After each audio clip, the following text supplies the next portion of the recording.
ready as I'll ever be. Okay, we're on. That's fantastic. I'll give you 10 cash now. Deal. Deal?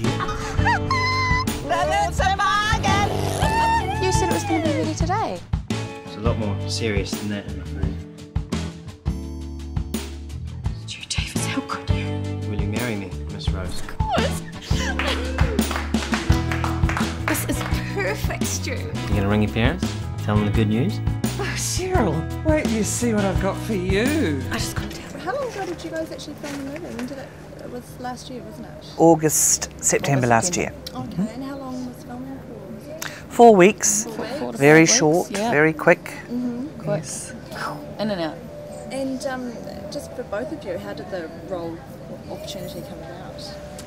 Just through the normal ways, just auditioning. I mean, I'm not really well known enough to get offered parts, although it would be nice.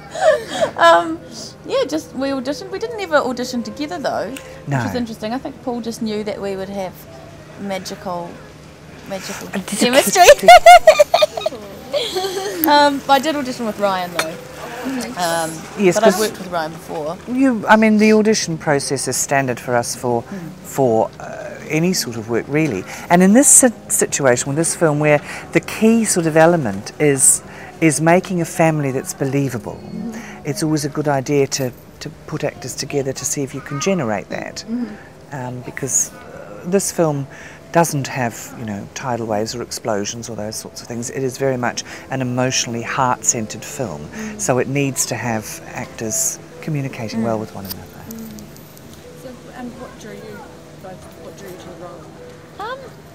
I just liked this. I liked the script because it was simple and it wasn't trying to be anything. You read scripts, especially in New Zealand, and they're trying to be New Zealand films. This film was just you read it, and it was a nice story about a family, and it wasn't really trying to be anything. It was just a bit of a slice of life, and I liked that. And the characters were real people that you know, or you know that you know of in your circle of friends and acquaintances. There's somebody in the film that you know of, which was nice. And also it was my first feature, so I just was so excited doing it. Your character, what drew you to that character? She's very normal. She's very middle of the road young woman, and it's absolutely not like me at all. You know, you were saying you're an op shopper. I'm an op shopper. I love secondhand things. I'm a hoarder.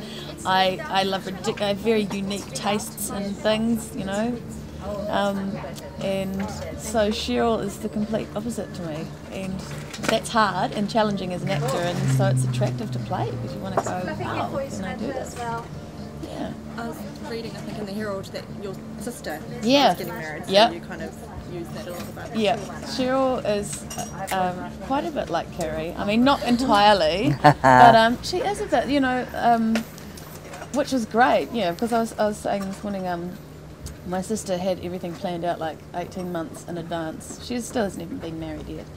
But you know, she would be sending me text messages saying she'd picked up the fabric and she's got the marquee booked and she's got this book and that, and you know, it's like, because you're not actually getting married for another year and a half. Calm down, but she's like, no, everything has to be perfect because it's a perfect day. So. And what drew you to the character? Well, I mean, I get to read a lot of scripts, and I read this one, and it made me laugh, it made me cry. The story I got, it was so simple.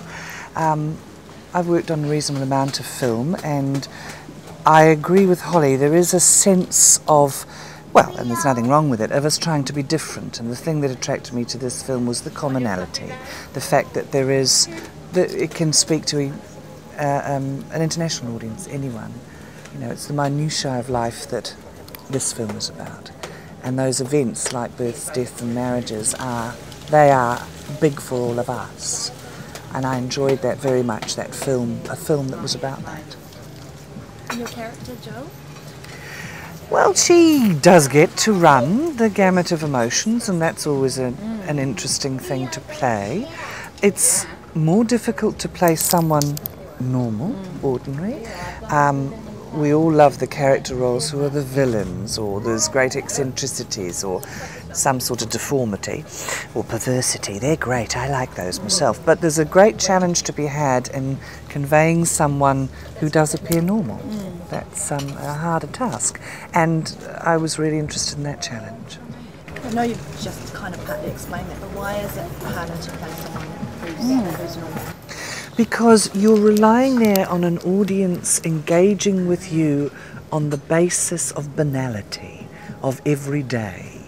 Whereas often you will find we are quite quickly and concentratedly attracted to the strange and bizarre, like at the moment that appalling case of the man who kept his daughter in a cellar. We have a vicarious sort of pleasure in knowing about something terrible like that. Our imaginations go and grasp it. It's much more difficult to get us engaged with people we think are the same as us, but we learn more from that experience once we do engage. And I think we're often rewarded more. I think we feel comforted by knowing there's people out there like us who think and feel the same things. You think you know it all. Job, husband, friends, family.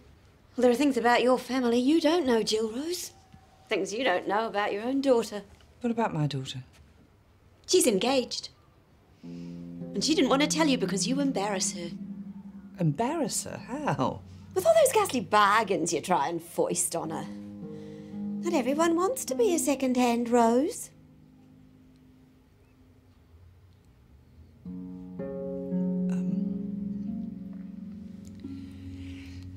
I think you've said quite enough.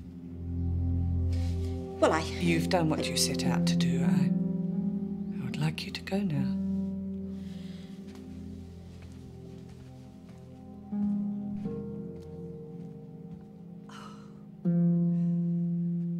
She didn't want a cat.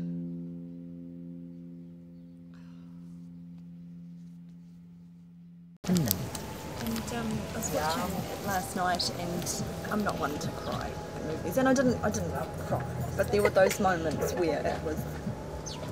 Did you have a swallow? Yeah, I had a swallow. That's what I had. It was very emotional in parts.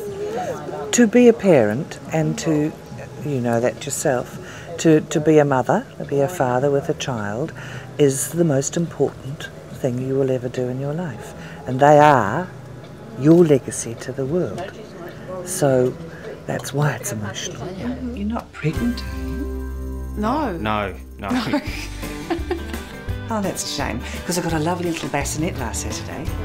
Paul Murphy. And this is his first Feature, film, is that yes. correct? Have either of you worked with him in any capacity before? No, because he's been in film all his life, and Right. both his mother and his father. His mother, Pat Robbins, is one of our most notable female filmmakers, and Jeff Murphy, his father. So, I mean, he's got film under his fingernails. He was a superb first-time director from my perspective, and I think Holly's from the actor's perspective. I think the crew seem very happy with him too, and they are actually as important. So I think he did a fantastic first job. And how was it working With Paul, it was great. He's a bit of a character. He's a bit cheeky.